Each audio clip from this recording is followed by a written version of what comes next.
Hi everyone, it's John Cunningham from Cunninghams and Kylie Walsh from DiJONES. We're here today to just give everyone a bit of an insight into what we're doing in our businesses to manage the COVID-19 crisis. Looking at it from an individual's perspective, we're looking at it from a business perspective and from a client's perspective. And the number one thing that we're really wanting to get the message across is taking responsibility. The only way that this is going to be managed in a way that we can flatten the curve is that everyone takes that level of responsibility to an unprecedented level. In our business, for example, there's no such thing as whinging. You cannot whinge about anything that's going on. You just have to act and you've got to step up. So Kylie, how does that relate to what's happening over at DiJONES? Yeah, look, I think the same thing. Never been a better time to over communicate with our clients, both internally being our team and externally our clients, but consistency in the message as to what the company is doing, I think is really, really important. But we're sending out communications every morning to our team just to make everyone have great energy, because I think when people are often, electing to work from home, it's important that we keep up that energy, that passion, and make sure that we all stay productive. So no one knows what's around the corner, but I think staying proactive with our clients, over communicating, and consistency is absolutely key at the moment. Absolutely. So what are you doing in relation to the separation policy? I mean, in our business, for example, with the 3 locations, we've got probably about 90%, 85 to 90% working from home because we've got the facilities to do that set up through our WorkSpot system. We are able to do that and work remotely, but a few people were a bit caught short on that, so they're actually working within offices. But we've now got a spreadsheet set up that shows where everyone's located. We've got people separated in each of their offices by a 3-meter distance, for example. So in the 3 locations, those 3 groups of people can't interact. They can't actually mingle with other offices, because if something does go wrong in people who've been working in one space, we want to make sure that's not cross-infected to another space. How's that fitting with what you guys are doing? Yeah, look, I think that's really important. We have actually got some larger offices that are under closure. And then we've got 4 or 5 of the offices open for business. We have across the group cancelled all property management open homes because of the numbers that we're getting through.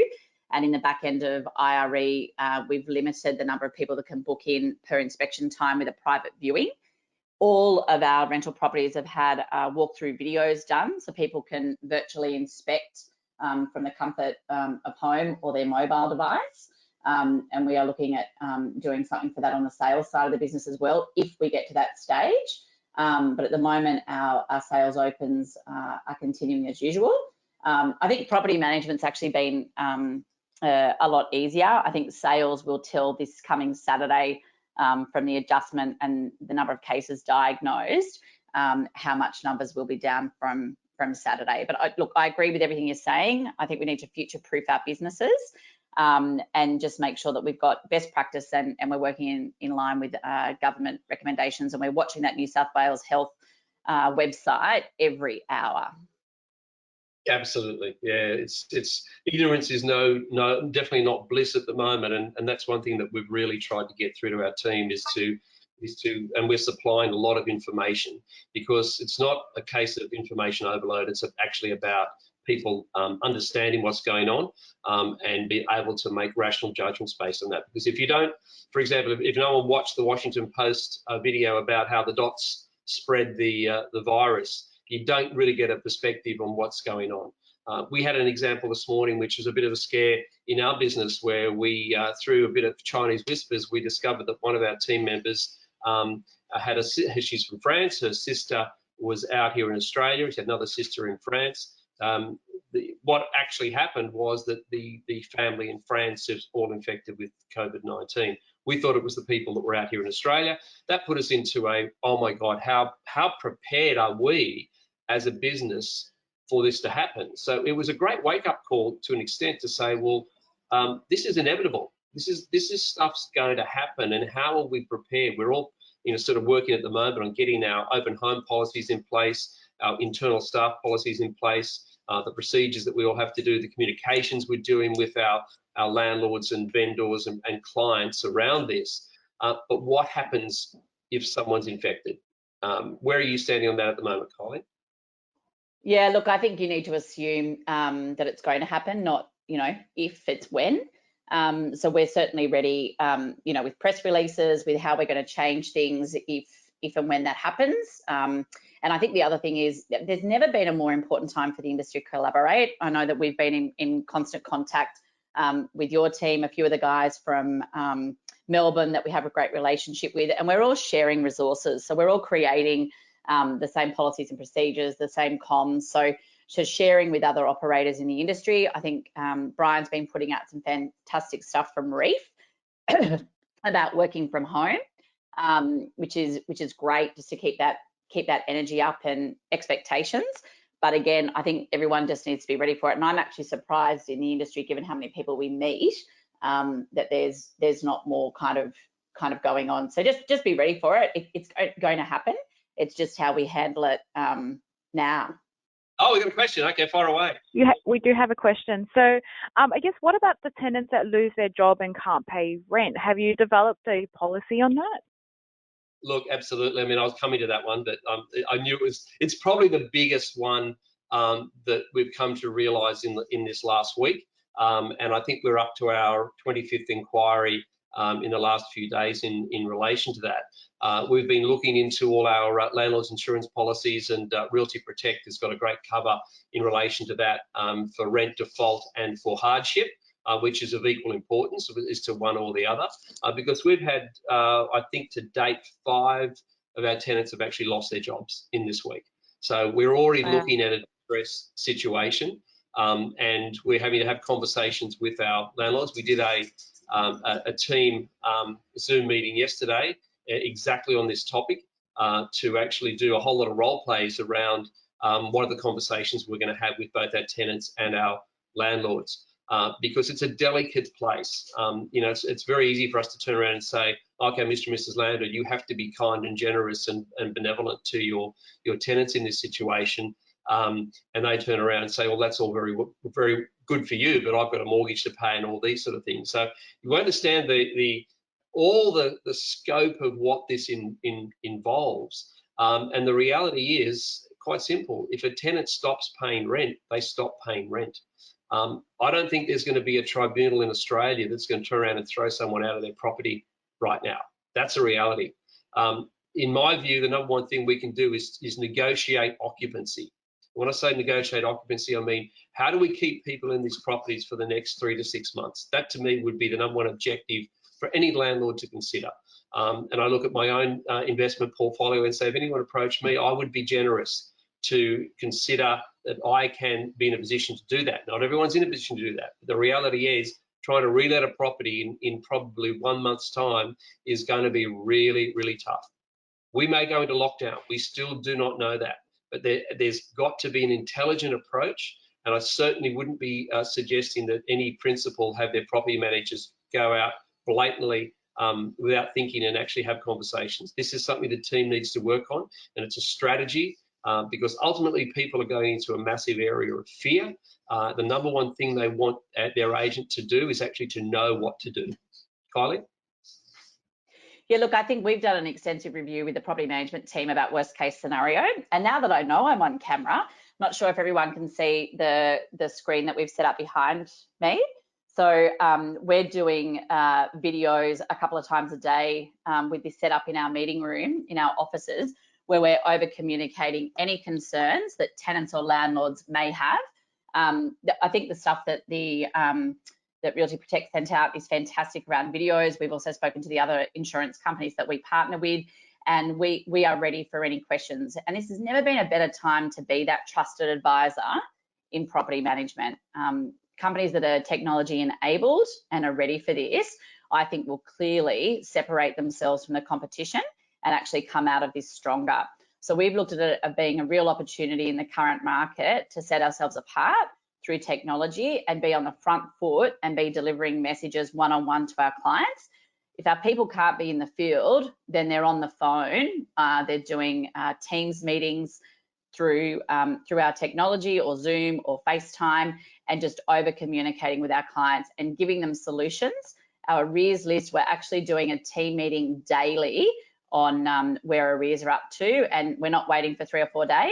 That second, third day that we see it, we're on it, because if we don't jump on arrears now, you're going to have a massive problem over the next 4 to 6 weeks. I think also on that, when we look at how you're negotiating occupancy, as I call it, the reality is we haven't had a tenant actually say, I have to move or I have to do this. They're actually saying, I want to negotiate my rent. And that's a very different conversation to saying, I can't pay my rent. There's going to be multiple conversations. There's going to be some people who simply can't pay their rent. They've just got no money. There's other people who are just going to run out. They're going to go. They're going to feel that they'll lose their bond. Their 4 weeks bond is better than staying put if they go home and live with their parents, whatever it may be. So there's going to be all kinds of scenarios happen, and we've got to look at all those worst case scenarios. We've got to role play them. We've got to talk about it. The number one thing, do not communicate with your landlords by email only. Email in this world is only to verify conversations you've had or FaceTime meetings or whatever you're having with your landlords. This is the opportunity, as Kylie said, to be that trusted advisor, to know what to do. In other words, you have the solutions and you have the options for consideration, because there are many, many options. It's not a black and white situation. And this is not going to get easier. This is 1 week in, and we're already facing the number of inquiries that we've had so far. Now, the insurance, now more than ever, you think of how many people have gone, oh, I don't need that insurance, and we've tried to explain to them why they do. Well, now they're going to find out the hard way if they haven't got that insurance and the implications of that. Most policies, and I won't say all, but most policies are covering 20 weeks loss of rent. Now, that's a significant portion. And there's 2 considerations here. If you're looking at, forcing tenants to make a decision whether they stay or not, you can have people go, and then you've got your 20 weeks. Well, what if you need a lot more than that? And what about the landlords who don't have the insurance? That's where negotiation opportunities are still there. The insurance is not going to be impacted by the negotiation or changing the rent. This is really important to make sure that your policies are fully understood. And that you can go deeply into them and explain them to your landlords, because this is the time when we can shine. Any other questions on that? That's the only question that we have so far. Okay, great. So Kylie, in terms of what you're doing as a business to mitigate the risks associated with not only your people, because the people are the thing that is all you've got in the business. We've been having a bit of issue in people who are working out of the office, but they're still socialising. And the reality is they hasn't sort of sunk into them yet what that means. One of the reasons that we did the working from home was to minimise their risk of actually infection within an office environment for people coming and going. They haven't sort of related that back to the fact that in their social world, walking down the street and giving someone a hug that they haven't seen for a week or whatever, they have no idea where that person's been.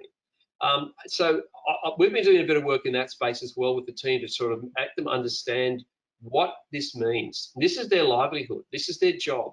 If the businesses aren't able to cope with this, their job's gone. That's the first thing that's going to happen. So I can't stress enough to anyone watching how much education you have to do with your team to understand what this is about. We are an at-risk industry. Thoughts? Yeah, look, I think so. We actually, when this first started, gave people the choice to work from home, and we found in that sort of first week to 10 days, everybody took it up. And what we're actually starting to see now is, because no one's really doing field work besides the sales agents in relation to open for inspections, is we've actually got a lot more of the team coming into work now if they're healthy, and just coming into work, because we've found a lot of people, exactly as you said, were working from home, which means they were dropping the kids to school, they were going to the coffee shop and meeting other people that weren't working, and we thought, hang on a second, this is crazy, we're defeating the whole purpose of everyone working from home. So we really followed the Real Estate Employers Federation guidelines, and we've said to our team now, again, your choice if there's any medical history or you're unwell, otherwise you're at work, and we can kind of quarantine what is happening in the workplace. And we're finding for us that a combination of the two, depending on the geographic location of the office and the properties they're showing, is working. So I think as principals who are listening to this, is you need to be flexible, again, making sure that you're working within the guidelines from New South Wales Health. But I don't necessarily know that working from home is the answer. So I think taking it case by case, I mean, I'm just looking in the office here this morning where I am in Paddington, and we've got a lot of meetings this morning and communication. We haven't really had many people in here for the last 10 days, and today it's almost a full house. And everyone's starting to talk about, well, the fact we're working from home, we have been picking up the kids.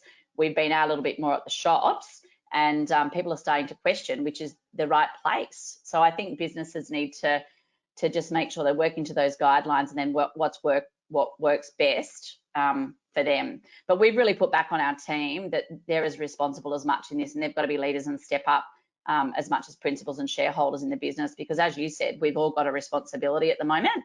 And if we don't keep productive, then I think we're going to bring on conditions that we might not see for 3 or 4 months with cash flow sooner.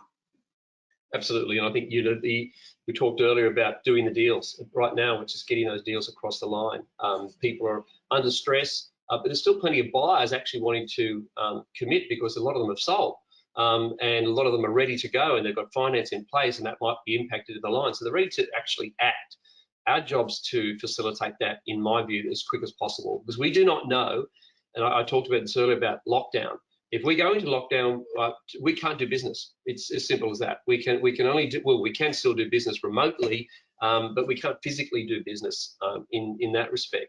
So we have to now start planning for that. And to my mind, the most important way of planning for that is bring as much revenue into play now, while we're physically able to actually conduct business, and not think about, well, how am I going to conduct an online auction in a month's time or 2 weeks' time? In a month's time, that time's passed. Got to do it now. Do it now. Just get the deals done. Make sure, and again, the same with landlords and tenants. If you've got landlords considering offers on a property from a tenant, take it, just take it. You've got to be ready to give that advice. There is nothing better than business right now, because it isn't going to get any easier. On that cash flow analysis, Kylie, in terms of the principles out there, what advice can you give in relation to that, apart from the fact that, make sure you've got reserves in play because you're going to need them? What are you factoring into your cash flow analysis looking forward?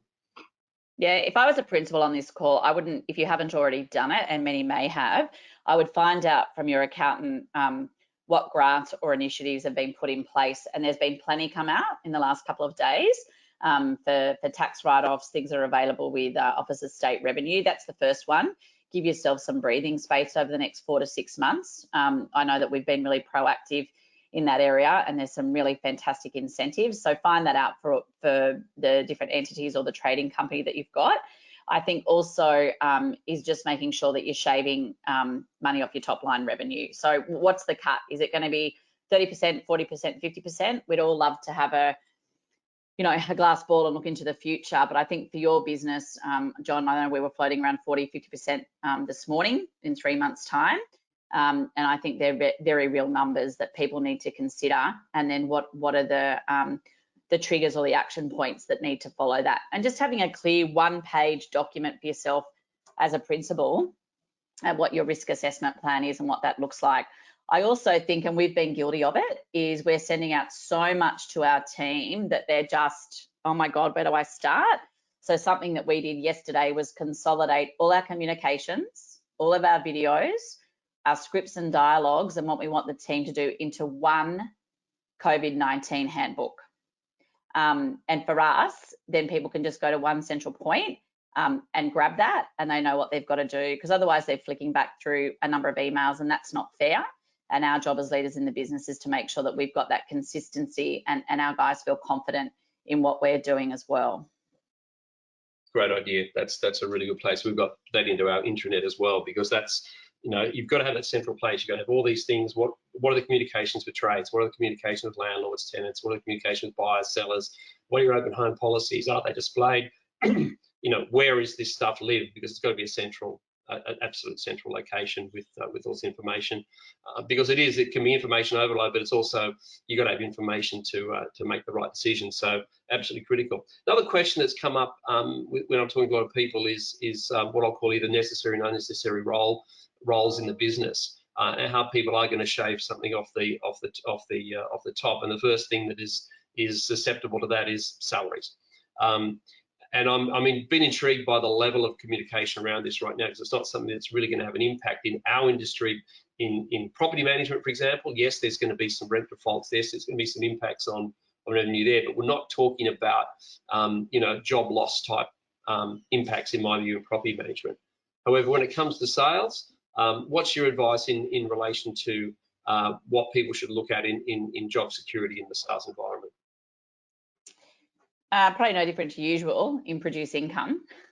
I think probably what it will do for this industry is, because we're not great at being proactive and often reactive, is it'll actually cause the conversations potentially for the people who are on debit credit, and we've been meaning to get around to having a conversation with those guys as to where that's at. It's probably going to cause a lot of hygiene that a lot of businesses probably should have had, or conversations I think that maybe should have taken place at the beginning of the year.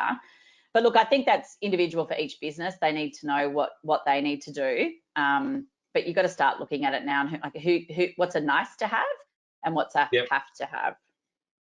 Yeah, and I think that's the key at the moment. I mean, we've got a lot of people in teams with sales agent, associate, or super teams of multiple people, all doing productive roles at the moment that may change. And the number one fear of people is their job security. I think Kylie was saying that's the calls you're getting, that's the calls I'm getting from our people as to what's this mean to me in the future? Is my job at risk? And I think as business principals, one of our greatest responsibilities is not only to the business, but to our people. Our people and the livelihoods and what they've given to our businesses over the years is something that we have to value and consider. So I think there's a lot of contingencies have to go into play. There's forced annual leave, there's potential leave without pay options before you have to start looking at redundancies and things of that nature, because we're going into uncharted territory. But I think the most important thing that we can do is provide our teams with at least some confidence that we do care about them, one, and that we're doing everything in our power to protect their jobs and protect the business. But what we need in return from them is massive productivity right now. The productivity should be going through the roof. The concept of people aren't going to want appraisals, aren't they going to want this? They are. They're actually wanting appraisals. They're actually wanting to understand what the future is about. So, one of the most important things right now is setting up appraisals for 6 months' time, for example, or 3 months' time, whatever it may be. Actually having conversations with people that are intelligent and reassuring to put yourself into a place. Your business is not the next sale. It's the next 12 months of what's going to happen and going into the future.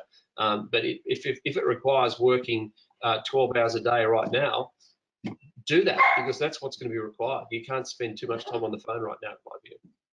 No, look, we actually had 12 call-in appraisals through reception yesterday, and we said, would you like to wait? They're like, no, we want to go on the market.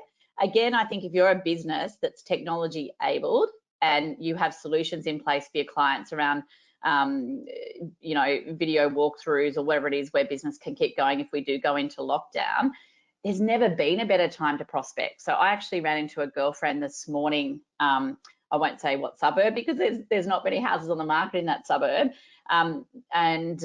We were talking around a family friend of hers that's got a house on the market. And I said, has the agent yet had any conversations with that family member around how they're going to handle walkthroughs if we go into lockdown? Like what do inspections look like? She said, it hasn't even come up. So I think that's a great thing for people to put on their prospecting agenda if they're doing appraisals, is when your competition's been in, what's their COVID-19 plan to be able to sell your property, Mr. and Mrs. Client, or to rent your property? Yep, totally. I mean, it's about planning, isn't it? We didn't have, no one had a COVID-19 plan probably 3 or 4 weeks ago. to be truthful. We were all still doing every other normal things 3 weeks ago. And you can point fingers and do whatever you want, but the reality is we're right in the thick of it right now. If you haven't created those policies, if you haven't created all those procedures, and it's just like you virtually have to step your team through those procedures. These are the things you do when you greet someone. These are the things you do when you open a property or open a door, touch services. We're having a conversation at the moment, for example, Kylie, about children in open homes, because children are virtually uncontrollable in open homes. Having them actually enter a property where their hands have been all over the place is the highest risk, far greater than an adult. So we've got to have these difficult conversations with people. We can't shy away from it. We can't ignore it. We have to step in and make some serious decisions and stick by them, because that's our policy. That's what's going to mean that we're going to get through this as unscathed as possible. And lead the way. And I think, sorry. Oh no, sorry, Kylie. Carry on. I've got a question after when you're done. Okay. No, I would just encourage anyone running a super team or any principals on the line, or any department managers on the Fair Work website. And sorry, that's what I was looking for when my eyes were wandering. Is on the Fair Work website under coronavirus. There's some really good information around Australian workplace laws.